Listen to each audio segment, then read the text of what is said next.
L'édito politique sur Europe 1 avec Le Figaro. Bonjour Vincent Trémollet de Villers. Bonjour Dimitri, bonjour Anissa, bonjour à tous. Vincent, ce matin, l'Assemblée nationale entame l'examen de 2 propositions de loi sur la fin de vie. Alors la première fait consensus sur les soins palliatifs. La seconde, sur l'aide active à mourir, en revanche, divise le gouvernement.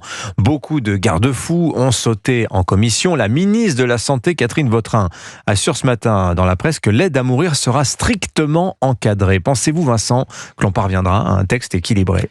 Franchement, Dimitri, le véritable enjeu n'est pas de savoir si ce texte sera radicalisé par LFI ou équilibré par le gouvernement, puisque cette proposition de loi porte en elle-même toutes ces dérives. Ce n'est pas moi qui le dis, c'est Jean-Louis Touraine, l'un des promoteurs historiques de l'euthanasie.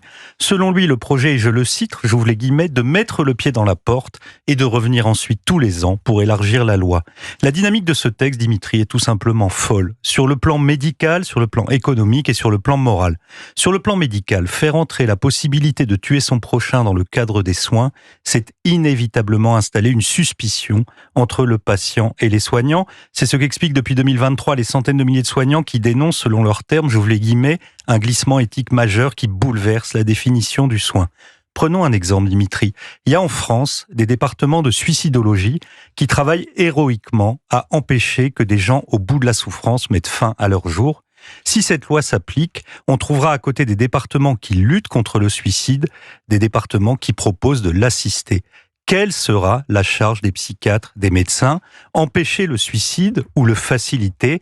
Quand on a vu de près le travail admirable de ces soignants qui protègent les désespérés de leurs idées noires, on est tout simplement saisi d'effroi. Donc ça, c'est sur le plan médical. Pourquoi vous parlez de logique folle sur le plan économique ? Mais parce que cette loi n'arrive pas dans un pays prospère au système de santé performant. C'est l'exact contraire. Nous sommes au bord du gouffre économique et financier et notre système de santé est défaillant à tous les étages. Une grande partie de nos concitoyens ne parvient plus à avoir un médecin traitant.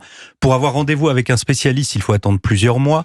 La psychiatrie en France est à l'abandon et le recours aux urgences embolise les hôpitaux. On y a connu récemment plusieurs décès dus à des retards de prise en charge. C'est dans ce climat que la légalisation de l'euthanasie est discutée. Légalisation soutenue, ce n'est pas neutre, par le complémentaire santé.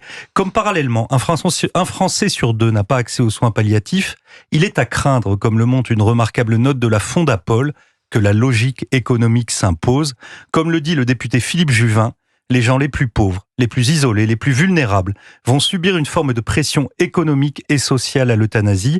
Les promoteurs de ce projet dessinent en creux une société de la performance où certaines vies seront dignes d'être prolongées et d'autres non. Cette loi se présente comme une loi de fraternité. En vérité, elle ouvre la voie à une forme d'eugénisme. Mais Vincent, il y a des cas de malades incurables qui demandent une telle évolution législative. Oui, et on est évidemment saisi de compassion et même de tourment devant leur souffrance, comme devant celle d'autres malades incurables qui craignent cette évolution législative.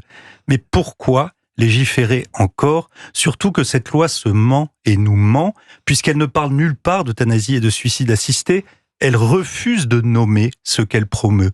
La prudence de la loi Leonetti-Claeys et les zones grises qui existent depuis longtemps dans les hôpitaux et les familles permettent aujourd'hui d'affronter le moins mal possible le mystère de la fin de la vie. La véritable urgence, c'est de développer partout les soins palliatifs. Celui qui a trouvé les mots pour humaniser ces minutes abyssales, c'est Michel Houellebecq. Le jour où, à bout de force, il demandera à partir, il voudrait qu'on lui réponde « Reste avec nous ». L'édito politique sur Europe 1. Merci Vincent Trémollet de Villers.